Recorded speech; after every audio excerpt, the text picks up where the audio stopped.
Austin, Texas. Great, now the gang's all here. Subcompact crossovers are popular in a very, very big way, and we've been waiting for quite a while to see what Toyota had in store for the segment. It's still a land rush at this point, but the competition is fierce, with offerings from Honda, Mazda, and Kia already commanding a large chunk of the market. When the offer to drive the new 2018 Toyota C-HR came in, we jumped at the chance to discover what it has to offer in the blossoming segment.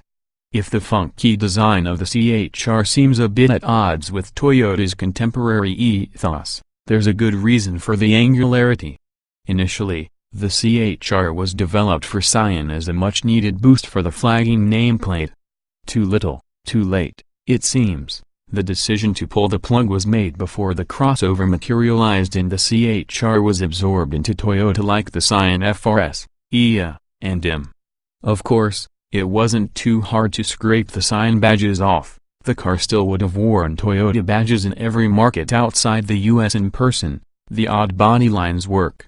C-HR stands for Coupé High Rider, and if you squint hard enough from a distance, it hides the rear doors fairly well. The Scion DNA is definitely still there, but this is a segment with fairly young buyers, so standing out from the rest of Toyota's SUV offerings might not be so bad. Size-wise, the C-HR rides the line between segments and a wheelbase just 0.8 inches shorter than that of its RAV4 sibling. Aimed at yanking sales away from segment mainstays like the aforementioned Honda HR-V, the C-HR is underpinned by the Toyota New Global Architecture TNGA platform that made its debut with the fourth-generation Prius and boasts slightly larger proportions inside and out than its rivals. U.S. buyers will be offered just one powertrain available at launch, Toyota's 2.0-liter 3-SRV four-cylinder. In the C-HR, it makes 144 horsepower and 139 lb-ft of torque, which is routed to the front wheels through a continuously variable transmission.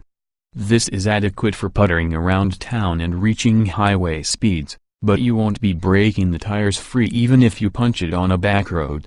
Power is on par with the base engines found in most segment siblings, but short of the competition's premium engine options, some of which produce 20 to 60 more HP than the Toyota.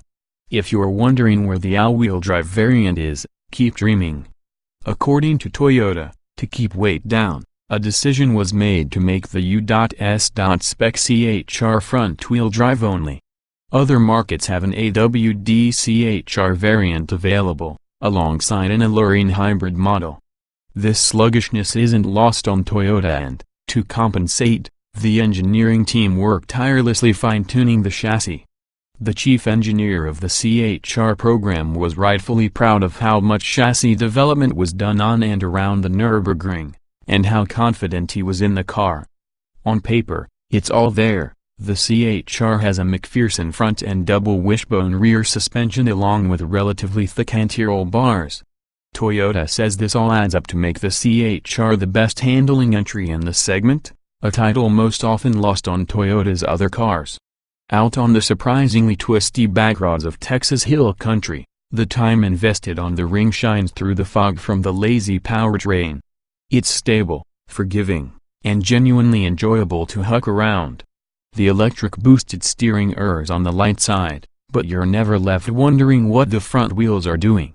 We're not sure it beats out the Mazda CX-3 for smiles, but the C-HR is at least a convincing runner-up. Inside, Scion's revenant still lingers.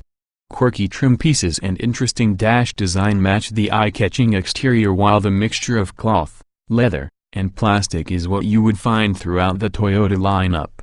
In keeping with the Scion bloodline, the C-HR is available in only two trims, XLE and XLE Premium. Standard kit is fair, including leather-wrapped steering wheel, backup camera, and T-zone climate control. Step up to the XLE Premium and heated front seats, power driver's seat, and keyless entry with push-button start are added. Things get wonky when you arrive at pricing. The C-HR XLE starts at $23,460, hopping up to $25,310 for the XLE Premium. The average base price of the compact crossover segment comes out to just over $18,700, a $4,700 deficit compared to the CHR.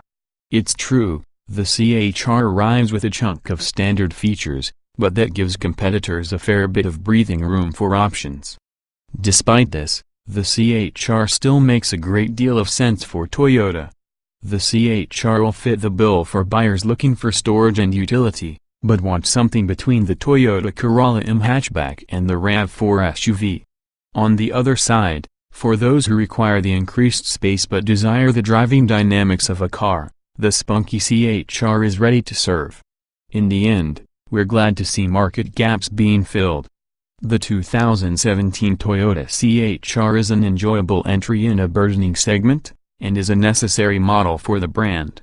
Despite a handful of remediable drawbacks, the CHR is still one of the best driving and sharpest-looking offerings from Toyota.